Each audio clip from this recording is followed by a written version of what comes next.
Hello, and welcome to the Harvard Business School Club of San Diego webinar. My name is Edward Hughes. I'm delighted to be with you today.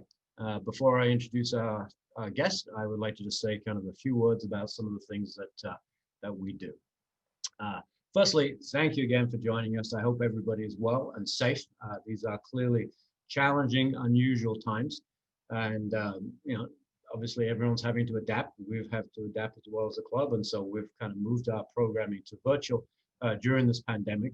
Obviously, once the pandemic is over or we get to herd immunity, then we're looking to go back to in-person programming. But it's allowed us the opportunity to really reach out to some fantastic CEOs around the world and talk, about their business and some impact. So it's given us an opportunity to really broaden our reach. Our mission as a club is to continue to educate leaders who make a difference in the world and make San Diego a great place to live and work. So we've had a pretty busy full schedule so far. When we started in this virtual program, we started with Bill Doyle, the executive chairman of Novacure, which is a great story. And for those of you who listen to that story, his share price has doubled since then. So he's done pretty good. A legend, Bill Salmon, obviously professor of entrepreneurial finance at HBS. Recently, we had Bill Ackman, the activist investor from Pershing Square. We were going to have Professor Frances Frye. She's got moved now to the spring, so we're looking forward to rescheduling that. Obviously, HBS had the Global Networking Night a few nights ago. Today, we're going to have Kevin Sneader, a friend of mine and the global managing partner of McKinsey and Company. And then our last set program so far is Dr. Robert Engel, who is a Nobel laureate and economics professor, and he's going to be talking about some of the interesting things going on in the world economy. As I said, our mission is to continue to educate leaders and make San Diego a better place to live and work. So we do that through a number of things, but one of the things we're most proud of is our social enterprise impact. And over the years, we've had an opportunity to send a lot of local CEOs and nonprofits back to HBS for a week-long program called Strategic Perspectives in Nonprofit Management. We've also been more recently with our management development programs been able to generate a lot of cash and help support people in this community. So having a strong social enterprise network is important. Today, the logistics are fairly straightforward. So it's going to be a fireside chat followed by a Q&A. So if you have questions, please type them into the question tab and I'll try and take as many as possible. It will be recorded. And so with that, let me introduce our guest today. So Kevin Sneader is the global managing partner of McKinsey and Company. Kevin's been a lifetime McKinsey guy. He joined McKinsey before going to HBS. And then, as you see in his profile, he worked in a lot of places all around the world. He managed their offices in New Jersey, Philadelphia, DC. He's managed offices in London for the UK practice. And most recently was chairman of the Asia offices out of Hong Kong from 2014 to 2018. At that point, he became elected as the global managing partner of McKinsey and Company. And so, Kevin, it is great to have you on today. Edward, it's nice to see you. Great to be with you. Yeah, Kevin and I have known each other for a long time. We were Section 8 back in the 91 to 93. So, again, congratulations on your rise to the top of what is clearly the preeminent strategy consulting firm in the world. That's awesome. That's very kind. Thank you. It's been quite a ride. Yeah. So we've got about an hour. I want to leave about 15 minutes for questions from the audience if we can. I'd like to split this up into three kind of groups. First is talking a bit about McKinsey and Company. Second is to talk about some global issues, because in your position, as the global managing partner in McKinsey, you've got a pretty unique view into some major things. So I want to cover climate change. I want to talk about your work on women in the workplace. I want to talk about COVID-19. I want to talk about some of the big economic shifts that are going on from west to east, et cetera, which, you run practices in the US, in London, and in Hong Kong. So great perspective on that. And then in the end, I want to talk a bit about you and some of the things you've learned. So maybe we can start with, can you give our audience a quick update on McKinsey and Company, where you're at, how big you are, the kind of stuff that you do? So just to refresh people, I know a lot of people from HBS knew about it when they were at HBS, but obviously some people like me who are in smaller businesses aren't so up to date with McKinsey. Well, thanks, Edward, and it's wonderful to be with you. It's a real pleasure. I look back fondly on my time at HBS, and I'm sure we'll get into what HBS has done for each of us and why we feel so excited and proud of having been there. But if I talk about McKinsey, McKinsey today is a firm of about 35,000 people. We are present we have 160 something offices, 65 countries. We have made a number of moves, which mean we're probably different than you or I knew McKinsey when I joined. When I joined in London, we had 100 and something people. Today, that number is 10, 11-fold increased. And we work across pretty much all sectors of the economy. Our clients are equally diverse. I think it's still true to say that we serve some of the larger enterprises in the global economy. And we also see ourselves today working across a broader range of activities. So, for example, it wouldn't be a surprise to say, given all that's going on, that our digital and analytics capabilities are some of the fastest growing areas that we've been involved in. And McKinsey as an enterprise now has, I think, a sense that we also recognize we need to be a bit more open. We talk a bit more about ourselves. We've gone through change in terms of how we work. So it is a different firm.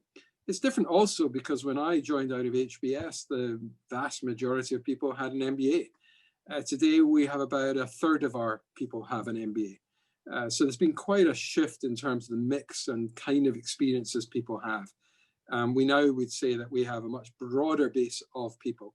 Of course, that diversity has also manifested itself in terms of the gender makeup of our firm. Over half the people joining us in the US will be female. So in the earlier tenures, that's a big shift versus where we were. So the firm's gone through a lot of change, particularly over the last decade, I would say. I think that was when things really started to shift, and that continues to be the case today. Okay, that's great. That is a lot of change. How do you guys position yourselves versus Bain or BCG or other strategy consulting firms? Well, first and foremost, I have huge regard for those other firms. I mean, like you, Edward, I know and have good friends who work there, and I think very highly of them. So we're always very wary of trying to second guess what they are doing versus what we're doing, and we focus much more on what is it our firm seeks to do. And what we seek to do is really to combine distinctive insights into distinctive impact. We really are very focused on local expertise and insights. So we are very focused on making sure in any given place where we operate or any given function or industry, we build deep expertise. And we've sought to do that for many years. I don't think that's new. We also, at the same time, are organized in a very global fashion. We are one firm, we call it. We're one partnership. The partners own the firm. And in that context, we seek to really be able to move ideas and who we are between our different offices and to do it in a way that allows us to harness the best of that local insight with global expertise and deliver for our clients in that way. Over the years, that's meant we've been deepening our capabilities and broadening our capabilities at the same time, but we always seek to keep the bar very high on the level of insight that we're able to gain and able to put that in service of our clients. Okay, and you said that there's been a shift away from being dominated by MBAs to a more broader group. What caused that shift? What were you missing? It's not what we were missing. I think if you actually look, we'll continue to increase the number of MBAs that we have because we have the benefit of being in a place where we continue to grow and evolve what we do. And I think it's because of that evolution that over time we've shifted to bring in many different capabilities. So at this moment, it won't surprise you to hear that we're very busy in the healthcare arena. In that arena, having people with medical backgrounds who've studied the sciences and have a relevant expertise means that we've gone out to look for folk with that as their background. It doesn't mean that we have less MBAs. It just means we have an awful lot more doctors. We were not hiring MDs in the numbers that we're hiring them today. And that is a shift. We are hiring lawyers as opposed to just MBAs. So if you go to Harvard, we are a major recruiter of people with legal backgrounds because we think it brings an expertise and a capability that is very valuable to our clients. We have, and we believe we are the third largest design company in the world. We have bought a number of design agencies because we believe that design thinking is very important to the way you solve problems.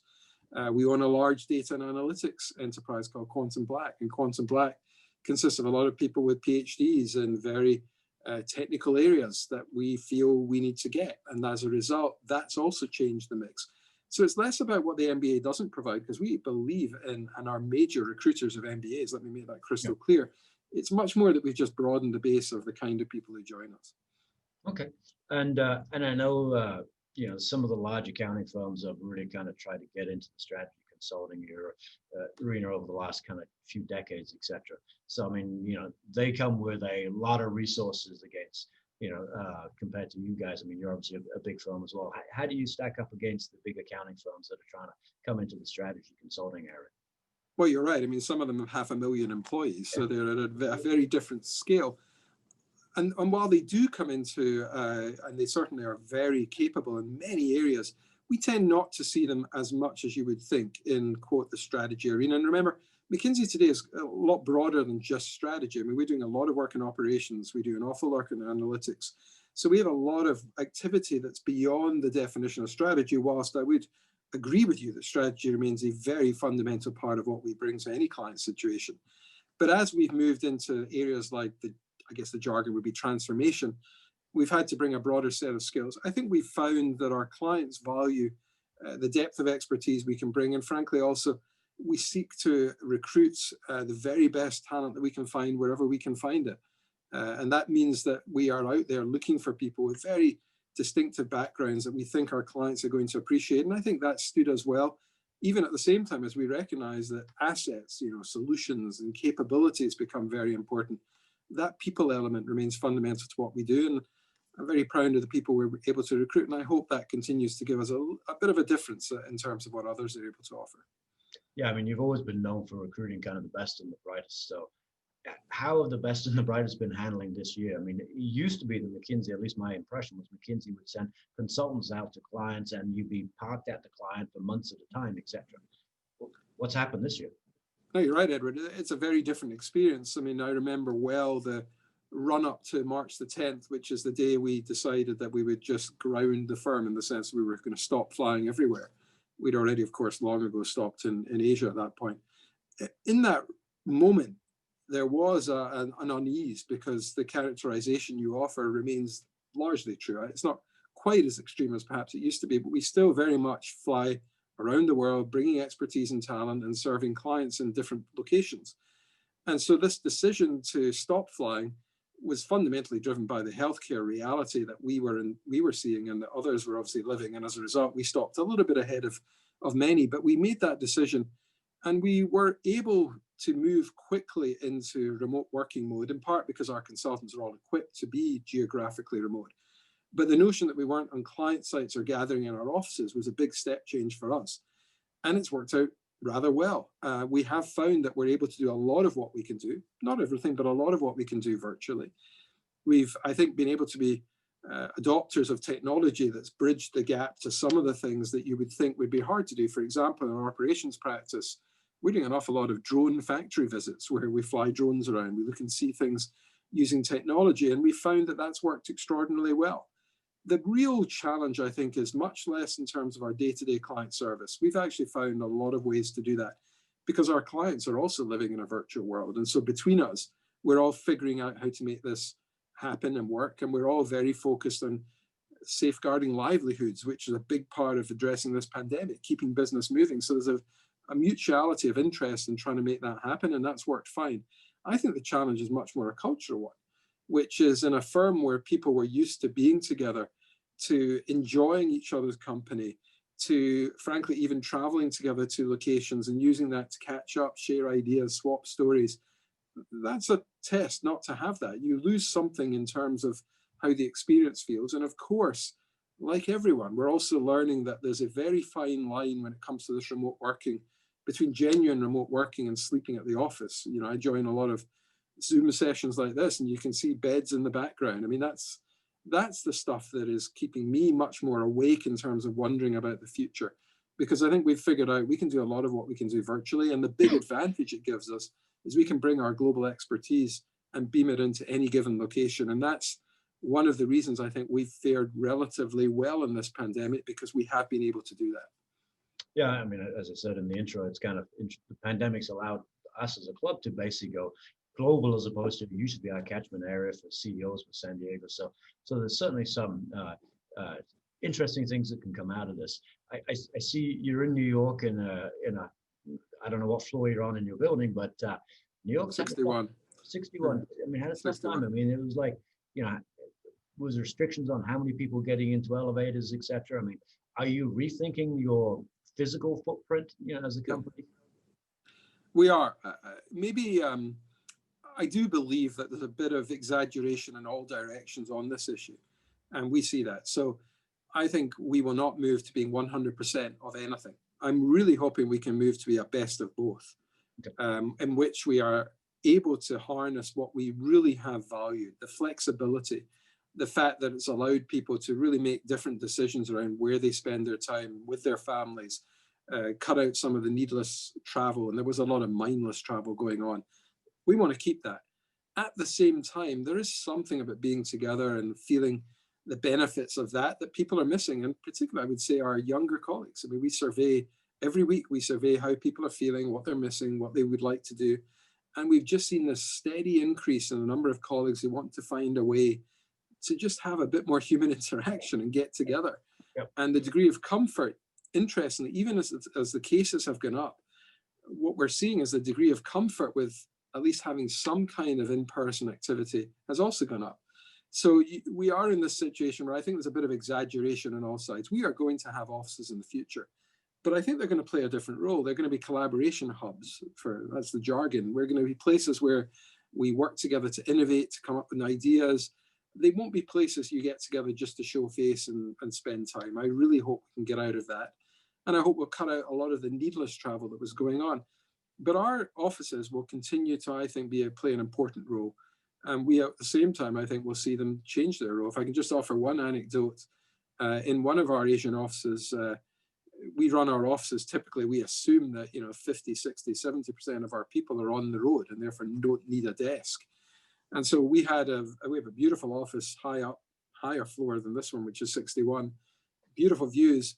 And given that in many parts of Asia, people are able and have been able to get back into offices earlier because of the health situation, like others, we reopened our office. And what we found was that a lot of people were very keen to get out of their one-bedroom apartments in large cities, get into the office, spend some time with each other. We actually had the opposite problem, which is all of a sudden people showed up. And when you're assuming you've 50 to 60% occupancy and suddenly you're at 70, 80, you have a problem. We were actually then confronted with, we better go get some space. So, there are, I think, a lot of things said about this remote working and the end of the office that just take it too far. And I agree that in my company, when we started bringing people back, people were happier. They were happy to be back. I think the emotional challenge of being at home is not good for everybody. So that's good. Let me ask you, in your position as kind of head of McKinsey, well, if there is a typical day, what would it be? How did it look? How do you spend your time? Are you dealing with clients still nowadays? Are you mainly dealing with firm issues? No, I mean, the vast majority, if I think about my time, I can think about today. So, I was up pretty early because I had a video conference like this with, it wasn't a client, it was another conference. So it was a client had organized the conference, invited me as a speaker, but there were many speakers. But I was giving a keynote this morning to just where are we with this pandemic and talking about where things were. That was early this morning. That was followed by another video conference to Europe, another major organization holding a session with a number of speakers. And they'd asked me to give a conversation around the vaccines and what we saw happening in vaccine development. And then I did do a number of interviews where replacing one of our office leaders. We have a principle of rotation of leadership roles after 5 to 6 years. And so I was interviewing a number of partners, did that for a couple of hours. Then the US is well up and running by that point. So I'm beginning to talk to a number of VCs, a couple of one-on-ones with some CEOs. Then I spoke at HBS. I've already done an HBS event in terms of recruiting to speak with some of our offerees because offers are out. So I was talking to them, and then did some internal writing because I'm giving a couple of talks tomorrow. I need to get organized, and now I'm talking to you. And after this, I've got a couple of events, and then I have a dinner. So that's today.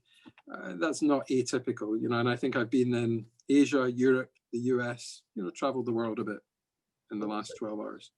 Yeah, they certainly keeping you busy. That's great. It keeps me busy.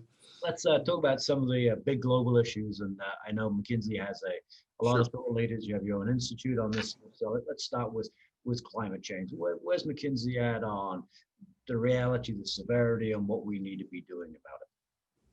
Well, it's interesting to think about how climate change was firmly on the agenda at the beginning of the year. The beginning of the year feels like an eternity ago, but I think Davos was the high watermark of a lot of coverage. Larry Fink had issued his letter Yep. Explaining that BlackRock had a view on companies and what they should do and the importance of taking seriously the climate challenge now. And in Davos, clearly it was the #1 issue by far. The pandemic was bubbling, but this was the issue. Nobody was actually talking about what was happening in Wuhan at that point. The focus was on climate. And like others, we published our climate reports in that moment. And it just was, I sensed a turning point that people had really decided enough. This is something we have to take seriously, in part because we'd seen the last year's fires in California, we'd seen flooding, we'd seen the temperature situation in India, which if you remember 12 months ago was terrible.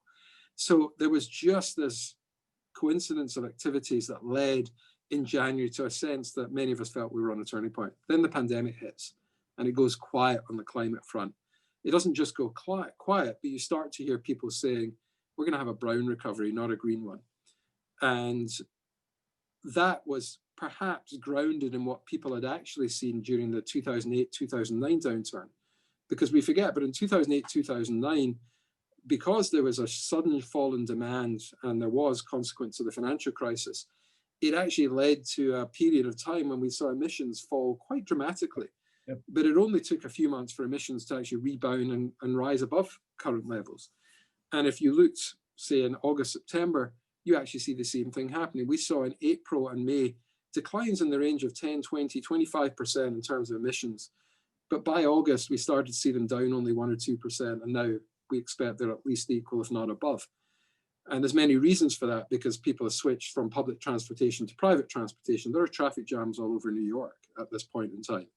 Yet we know there are a lot less people going to their offices. It's just they're not on the subway. They're not taking the buses. They're on their own personal transport. We know in Beijing that the number of cars on the road similarly has dramatically increased. So absent intervention, where we are is that we're likely to rebound and actually end up in a worse place. Now, what's the nature of intervention? I think there's a couple of things that actually mean this probably could be a green recovery. The first is that in a number of countries, I'll deal with the US later, but in a number of countries, and particularly in the European Union, the packages that are being put in place to support enterprises or individuals very often are associated with actions that advance the environment. And that's happening in the European Union in particular, where under the influence of some countries, Germany and France being the most prominent, that green emphasis to the European Union budget and support packages is very clear. It's different in the US, but what's happening in the US is I am seeing investors turning up the pressure and expecting more. And it's not just BlackRock, although Larry has certainly been loud in this topic, it's many. And that's beginning to have an impact. And I think what we are seeing is a divergence. You see in Europe, a government-led institutional shift with pressure that says this green recovery can actually be good for jobs, because in many cases, the investments will pay back, it will generate a return. Yes, there's a transition window, we'll fund that. In the US, I think what we're seeing is investors are rather bringing the pressure, and CEOs are responding. I mean, certainly it's back on the agenda. I look at the conversations we're having, it's back on the agenda.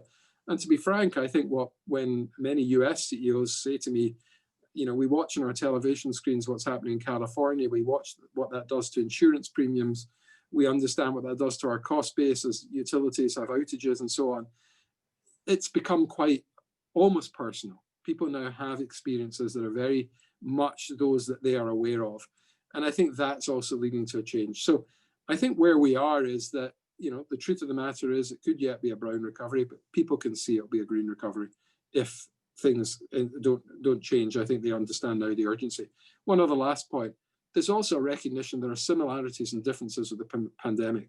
One of the similarities between the environment and the pandemic issue is this was predictable. The pandemic, in a way, and we say it with hindsight that it was predictable, but it wasn't a black swan event, it was a white swan event, because there had been many warnings and many had pandemic as a risk.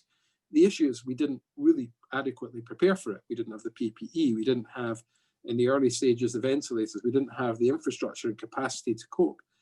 So I think there's a lesson to be learned there, which is, okay, well, we certainly know that the environment is something that's building as an issue. Right. So we need to take action. So I think that happens.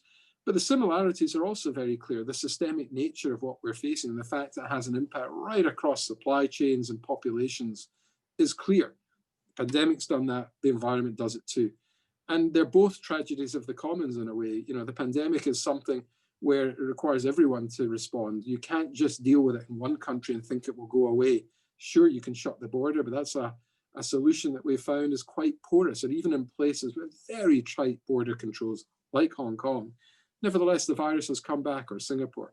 So it's really hard to seal oneself off from the reality that it's a tragedy of the commons. If one country doesn't act, others suffer.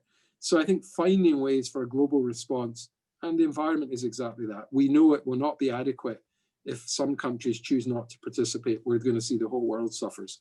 So lots of similarities, some glaring differences too. But I think ultimately it's led, and I feel now there is a return of focus onto the environment and related issues.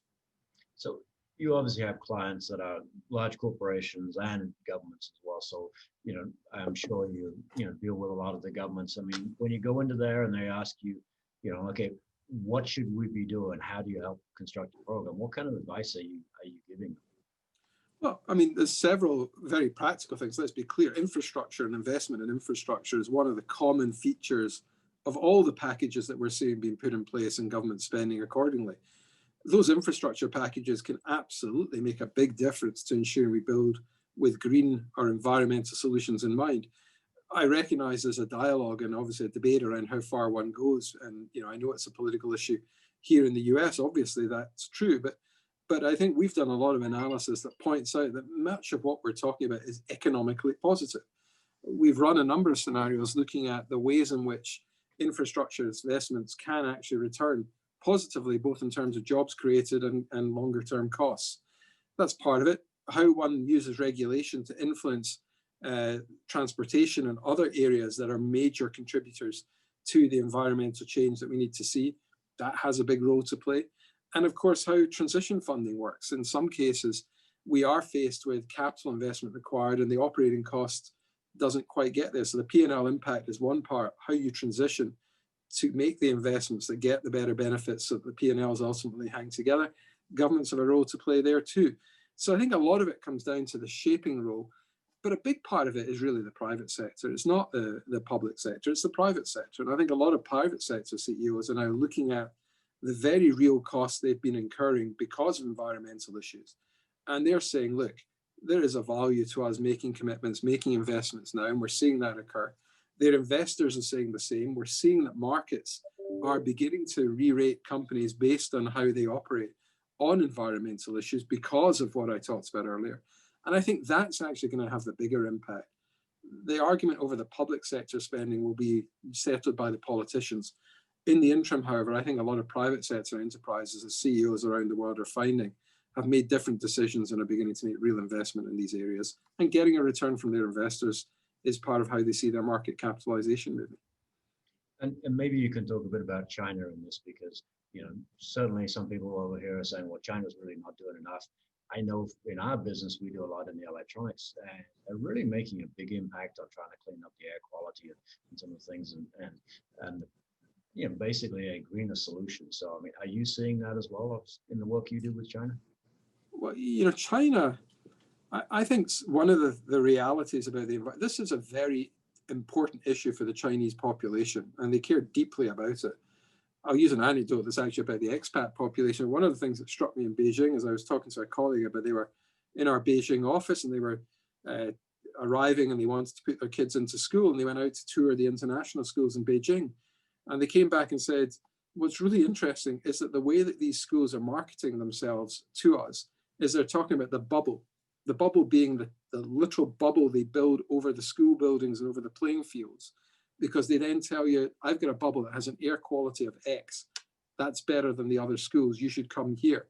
Okay. Now, when it reaches that level of absurdity at one, if you think about it, this is sort of absurd.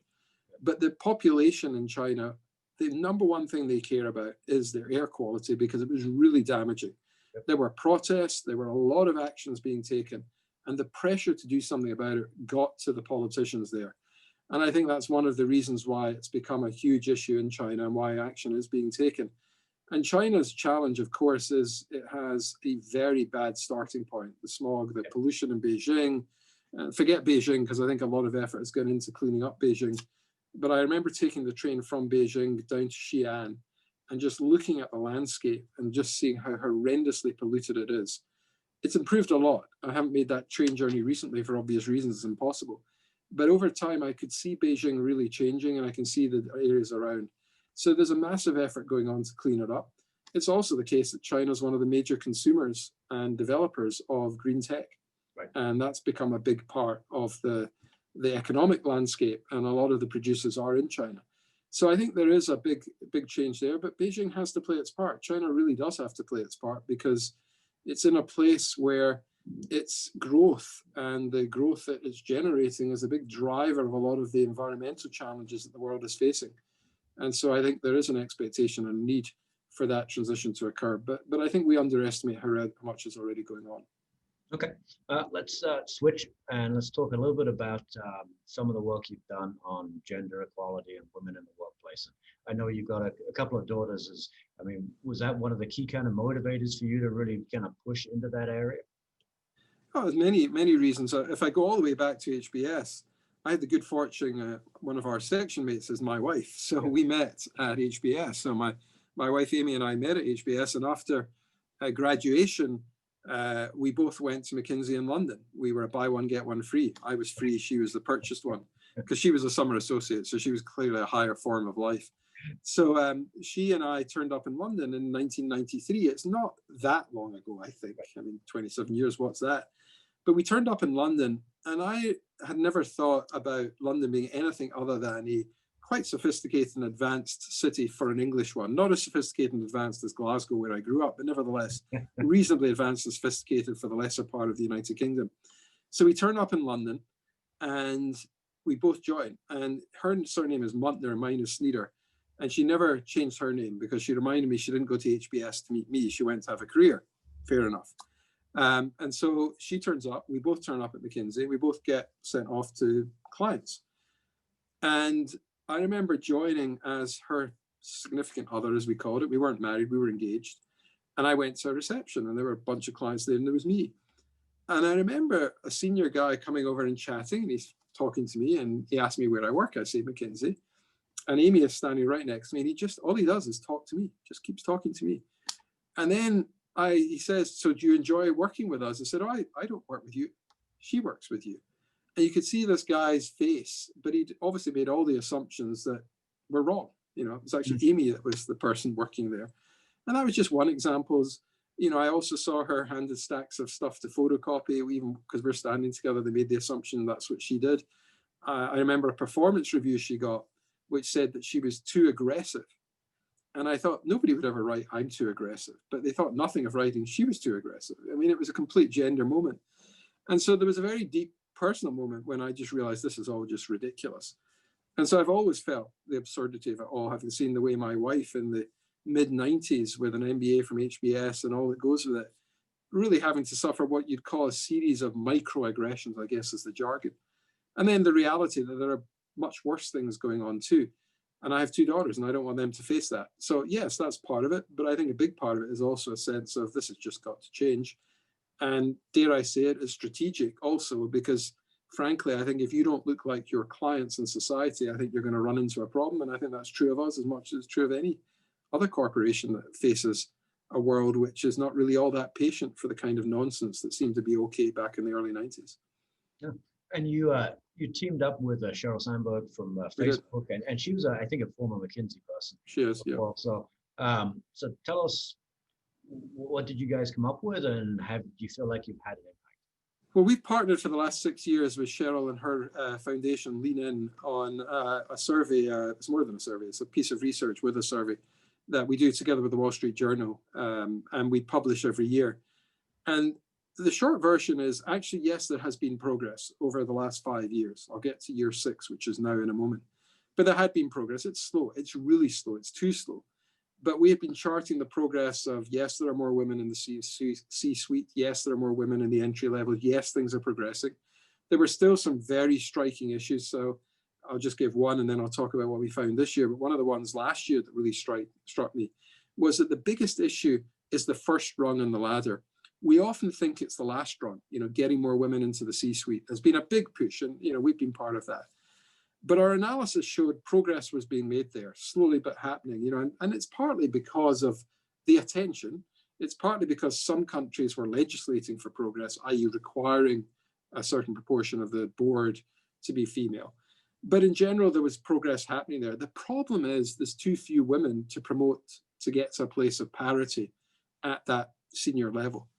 Because what's really happening is an awful lot of women are losing out right at that first ring in the ladder, the first promotion.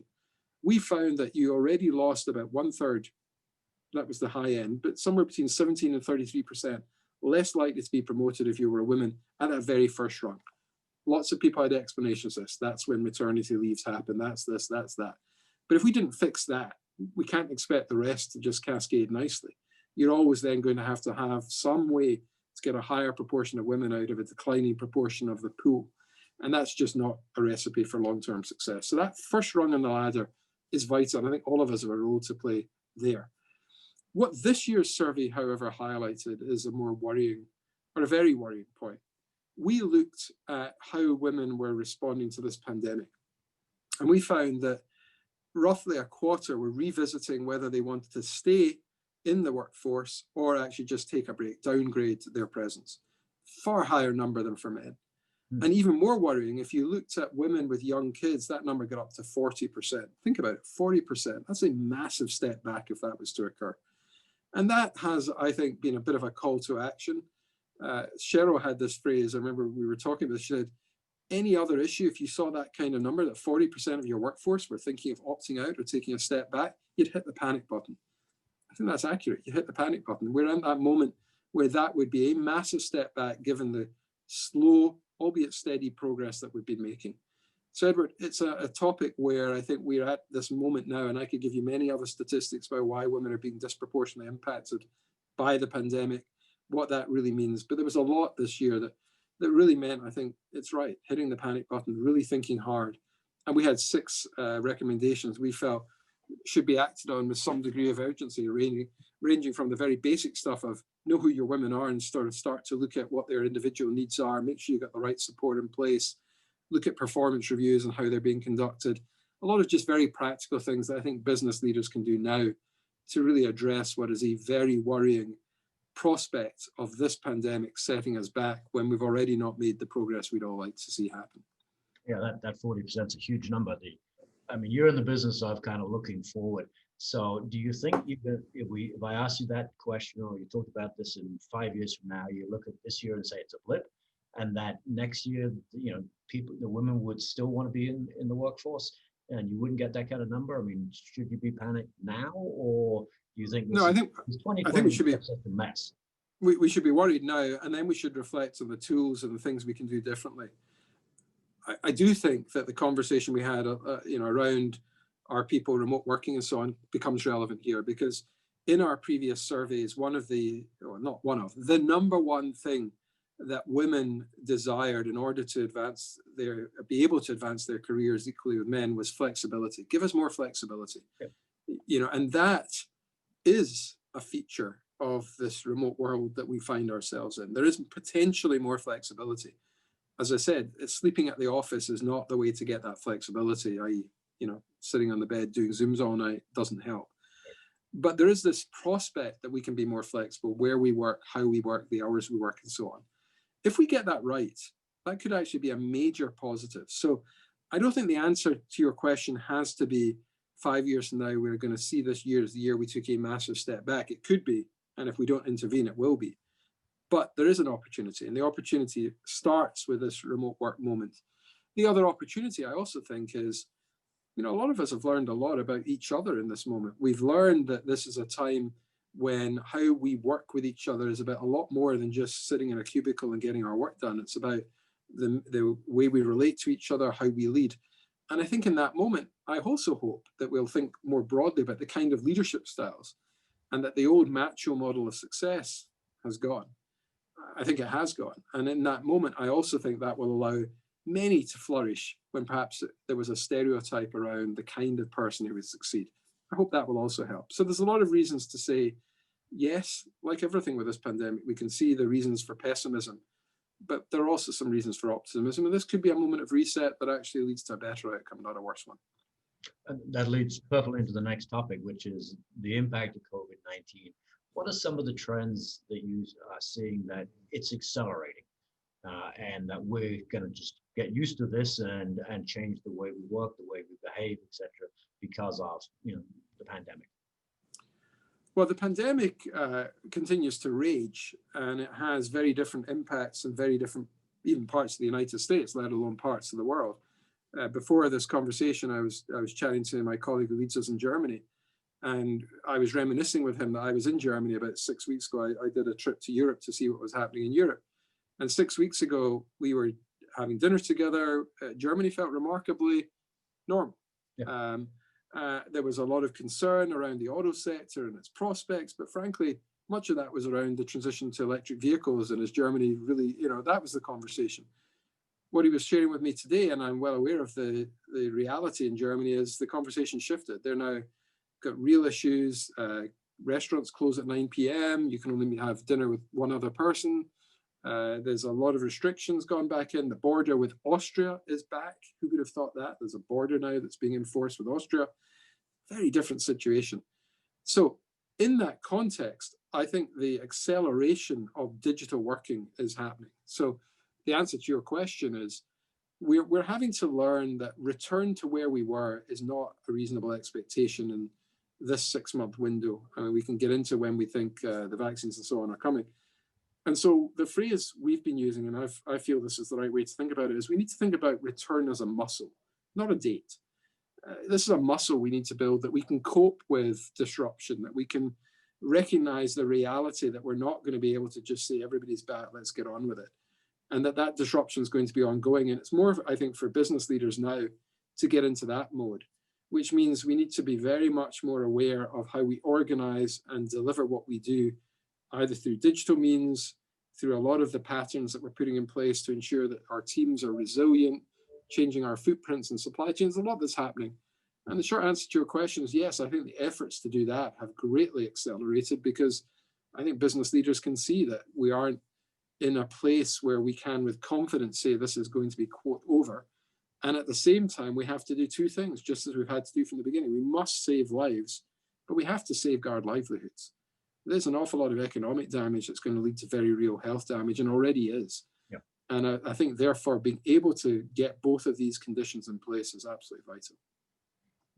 Yeah, no, there's obviously a tremendous amount of economic damage, and we can't keep going the way we're going, because it's going to be really impacting us long term. How about the kind of shift in the economic power from kind of the west to the east? And you've been kind of uniquely positioned, having spent a lot of time as chairman of Asia and spent time in Hong Kong. I mean, is this going to be accelerated because of the pandemic? Is this just going to happen at the same rate? And what do you see working out? I think first and foremost, the pandemic didn't create didn't originate the reality that we're just seeing a continued evolution of global trade and where things get made and the size of economies. I mean, the pandemic may have accelerated in a few places, but let's be clear, this east-west shift is a demographic-driven shift and an economic-driven shift. The reality is, if you look at where the babies are being born and the sizes of the populations, you can sort of see what's going on, and that's been modified. I do have a friend who runs Reckitt Benckiser, and I know they make a lot of products that are something to do with babies. And so, when you look at what's happening, you have these conversations, you can see shifts occurring. But the truth of the matter is that this is a set of trends and forces that are at work. The East-West reality is the same, and the China-US relationship is the same. I think if you believe that one economy is going to grow more rapidly than the other, you do have some near-term issues, which is, it is true to say that in Asia in general, the pandemic has been more tightly controlled than in the West. And therefore, as a result, you can see economies recovering faster. I think the IMF said the only economy that will show growth, and it will be in the 400 basis points range this year, is China. And of course, if one economy is growing faster than another, that's an acceleration of a shift that was otherwise already occurring. So my answer to your question is yes, I think it will accelerate that shift. But much of that groundwork has been in place long before the pandemic. And then talk about within Asia, we read a lot about companies changing their supply chains out of just being reliant on China. We read about India coming, online, et cetera. And obviously see a lot of changes there. How do you see that kind of playing out? Because Asia's not one. Asia's not one. No, it's a vast, vast region. And let's remember, you've got China and it's 1.5 or 4 billion people, depending on whose numbers you believe, and India and it's 1.2 or 1.4, depending on whose numbers you believe. Right. So both these geographies are just enormous when it comes to demography and therefore their impacts on the world. And certainly in the case of India, we have seen their digital economy. It's been fascinating to watch the investments going into Reliance and their retail operations, Mukesh Ambani, and seeing the scale at which many of the Western VC firms and others are piling in, PE firms are piling into the Indian digital economy. At the same time, India has been hard hit by this virus. Let's be very aware of the fact that it's been hard hit, in part because it tried to do a lockdown, but at the same time, it wants to try and keep its economy moving because sadly, a lot of the people in India, they don't have savings and other forms of support on which to fall back. So the reality is they had to keep the economy moving. And that's proven to be very difficult. And one statistic to keep an eye on when you remember and think about India is every week, they have to create 1 million new jobs. Think about that, 1 million new jobs because of the demography, the number of new workers coming into the workforce. That's a lot. That said, given the scale of potential of India, it's a vital market for the growth of the global economy. And let's remain optimistic, but I think it's true to say that India's growth has really been in the lower end of the scale that one would need and would hope to see.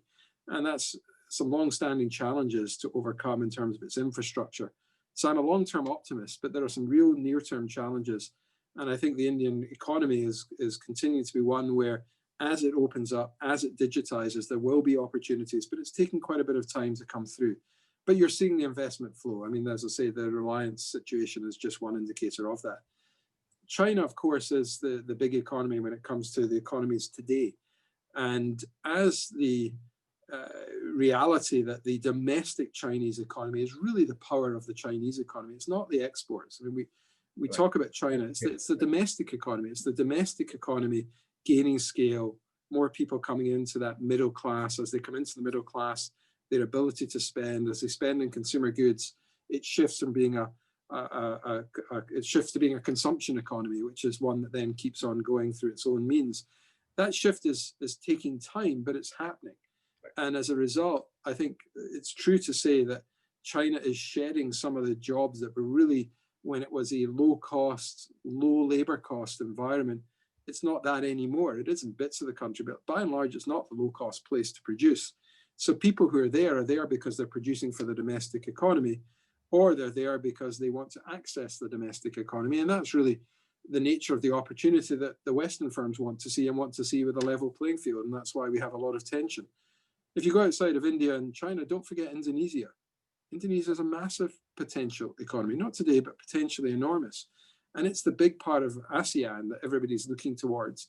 Can Indonesia be another economy that joins the global stage at scale?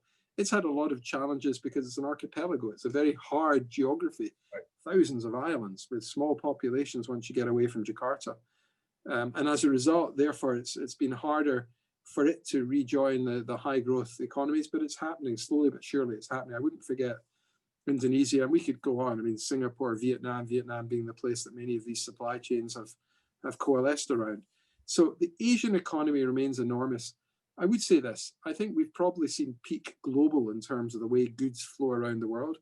But what that in turn has resulted in is a regionalization, and we've written about this. And the region that is Asia, it's going to be an enormous part of the future global economy. That has been accelerated. And you had a front row seat to some of the changes in Hong Kong. How's that been? You lived there for, was it about 6 years? I did live there for 6 years. You know, Hong Kong, I think, has had many challenges over the years. You know, the handover in 1997, people speculated about what would occur. SARS, let's not forget, Hong Kong had SARS, and SARS really was a South China Hong Kong event, and SARS was very deadly.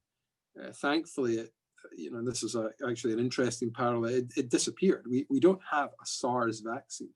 Right. SARS just mutated out. Lots of speculation as to why and what that means for us today.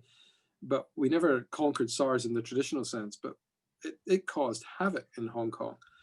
And now you've got the added challenges of the current context. I think Hong Kong has a role to play as a gateway to China that remains, and I think that is the role it will play. It's not a place which is an anchor for expansion into the rest of Asia. It has a very focused role. It's China, and I think its role vis-a-vis China remains a very important one. The Chinese government, the central Chinese government, ultimately will determine what happens to Hong Kong. But I think it's important to recognize that, given its status, given the role of the stock exchange, given the role, the way in which many Chinese entities are located there as a bridge to the outside world, I think that role is going to continue, and it's going to be an important one. Okay, we've done a kind of trip around some of the big issues in the world. Let's talk a little bit about you. You've been a lifetime McKinsey guy. Why consulting? Why did you? Why consulting? What excited you about it? Oh, I drank the Kool-Aid long ago. So I love the variety. I love working with different people. I've enjoyed the privilege of starting in London, then moving to our Paris office, then our Hong Kong office, then our Beijing office, then back to London, then the US for a decade. My kids, born in New York and in New Jersey, they've grown up around the world. They speak, languages because of that. I think they've had a wonderful chance to experience so many parts of the world. And I think that's partly because in a consulting career, you get to experience lots of different situations. And in the context of that, get to do things that growing up in Glasgow, I only dreamed about. So I'm very grateful for the opportunities I've had. And I think what's ultimately kept me here is I just really, really like the variety. There's never a day that's the same. You asked me about a typical day, but in my current role, it's actually more predictable because I sort of have a role. In my previous life, I would do what every day every consultant does. You get up in the morning, go serve your clients, do amazing things with them, and then do different things because of what you did that day the next day. And so I've loved that uncertainty on the one hand, but incredible exhilaration of constantly working on stuff that in many cases I felt was also sort of at the leading edge with great people that I really enjoy working with. So that's why I do what I do. You've obviously enjoyed it, and you've always been incredibly successful. I mean, so can you talk a bit about what you view your leadership style is? I mean, to rise up through, to the top of McKinsey, you've got to have some pretty extraordinary leadership. Oh, I don't know. I think you should ask other people about that, Edward. I mean, joking apart, if I think about the influences on me, maybe I'll answer that because it's easier for me to talk about that. I grew up in Glasgow. Glasgow is an industrial city in Scotland with a pretty good ability to chop you down if you get too big for your shoes or your trousers. And I was never very big. I'm 5'5.5". A half's important. So, you just learn that you don't want to be the tallest tree. So I think you learn a lot there. Secondly, my great passion is Glasgow Celtic. I was watching that we're losing 2-0 to AC Milan at the halftime. God knows what's happened in the second half, but it wasn't looking so pretty. And Rangers won tonight. It was even more amazing. So, I grew up going to football. I would go soccer, excuse me. Every week I would go and stand on the terraces of Celtic Park and watch Celtic play around Scotland. I would travel to games and, you learn an awful lot growing up in the terraces about life. My parents were teachers, so I had a privileged upbringing. They were educators and education was enormously valued. But the people I'd be standing next to in the terrace, their education was soccer, football, Celtic Park, watching what was happening. And they'd tell me stories about, my dad's back in the jail or the Nick, and, we're not quite sure. I had to, couldn't really afford to come tonight, but I managed to find some money somewhere. And, you heard about life from a very different vantage point. And I've never forgotten that. I learned a lot at HBS. Maybe I learned even more at Celtic Park. And then the last part of it all is, I was brought up in a Jewish family. My mother was the head teacher of the Jewish kindergarten. My father was very active in the community, and we were always outsiders. There are 10,000 Jews in Scotland. And, you always felt that you were a little bit not really part of the mainstream, but on the other hand, I had great pride in being from Glasgow, and I didn't experience anti-Semitism or anything like that, quite the contrary. But I look back in that, and I think it also gives you a sense of, always be ready for things that might not go your way, and you might not find a straight line in life. And I think those influences sort of have shaped me and maybe influenced the way I choose to lead. Well, you've always been a very humble guy as well, so that's great. In your position, you've met some phenomenal people, interesting people. Can you tell us a couple of people you think are really kind of you were most inspired by or you're most impressed by? I mean, and I know you also keep confidentiality with the client, so it could be client, could be anybody you met. you know, the most inspiring people I meet are the ordinary people who do extraordinary things, and that's jargon. But, you know, if I think of extraordinary people, I'll give you one little story. When I started at McKinsey, the first assignment I had was to work in a home improvement operation. And I was assigned to a team, and they lined me up and they said, you're going to pair off with this other guy called Ian. And I very quickly figured out why, because I was from Glasgow, he was from Aberdeen, and the client was in England. And they thought I understood him because nobody else did. And they thought he would understand me because I was told nobody understood what I was saying either. So they thought we were a match made in heaven. And the two of us spent, you know, the best part of 3 or 4 months traveling around the UK working on paint. Our task was to redesign the paint range for this retailer. And we got to know each other really well. We had a great time. But we actually, when you really peeled it back, we didn't have very much in common. Aberdeen and Glasgow are very different, I think. But more to the point, you know, he'd left school at 16 with no qualifications. And I'd had the privilege of going to university in Glasgow and graduating with a law degree and joining McKinsey. You know, he'd grown up in a household that was challenged, I think it's fair to say.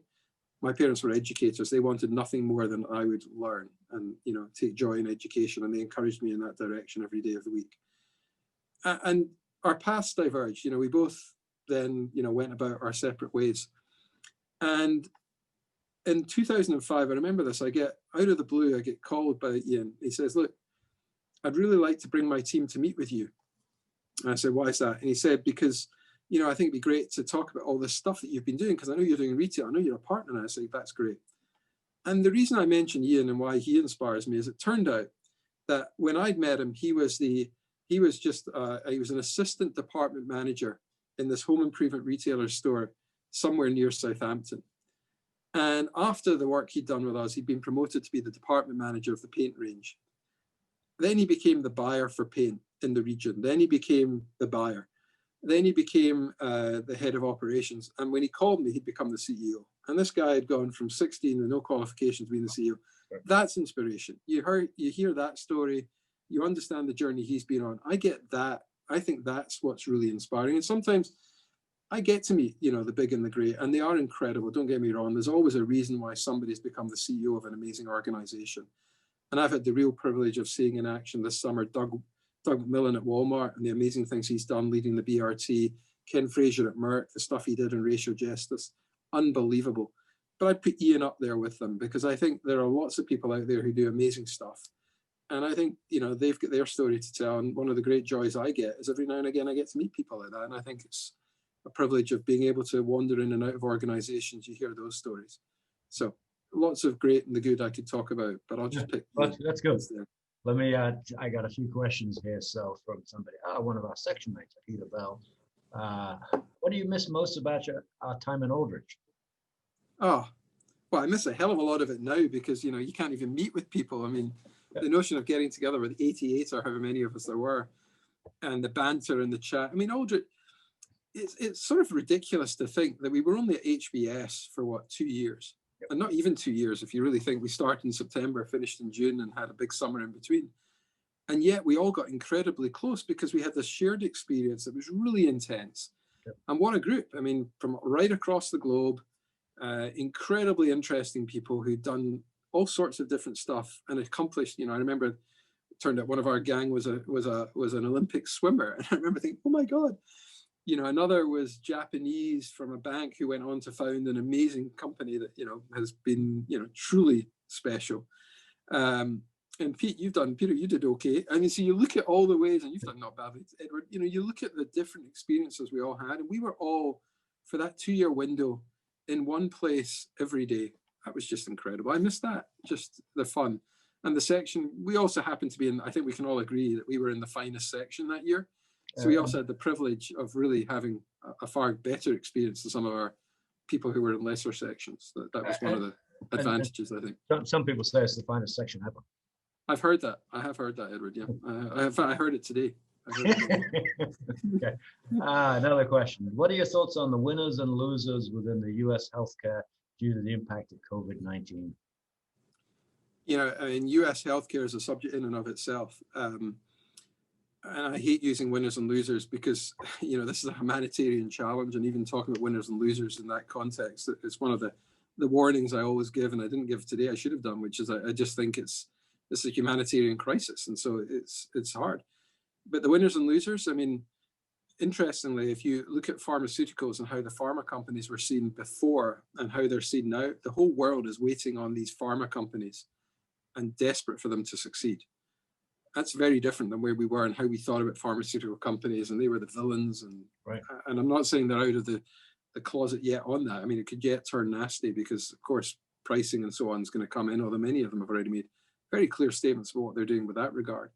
But I think the pharmaceutical sector has reminded us that we are, and we have to be incredibly grateful for the scientists who are out there developing the vaccines and the therapeutics and the many other ways in which that, even though the number of cases has grown up, we've managed to curb the mortality rate to some degree, and there's hope around the future because of this.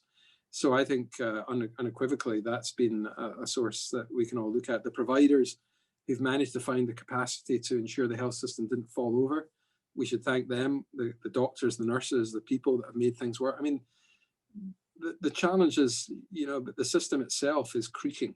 And I think to any outside observer, there are fundamental questions around how well this system really works. And the reality that many people haven't had the same access to the system, and that creates all sorts of long-term issues, means that I think one of the, I don't know if it's a loser, but I think there's serious questions to ask about how does this system evolve and how can it reform, given it's proven so resistant to reform. It's a real challenge. But I think the pharmaceutical companies at this moment in time are the ones we're all with bated breath waiting to see, will these vaccines appear at the end of the year or the beginning of next year? We need them. Yeah, let's hope they do appear as soon as we can and appear in large numbers. Kevin, you're an extremely busy man. I want to thank you for taking the time to spend it with the HBS Club of San Diego today. As always, it's great chatting with you. I feel like I've kind of done a trip around the world and covered a lot of very interesting topics. And with that, thank you for your time, and thanks everybody. Thank you for having me. Joining. Okay, take care. Good to see you, Edward. Take care, everyone. Bye-bye.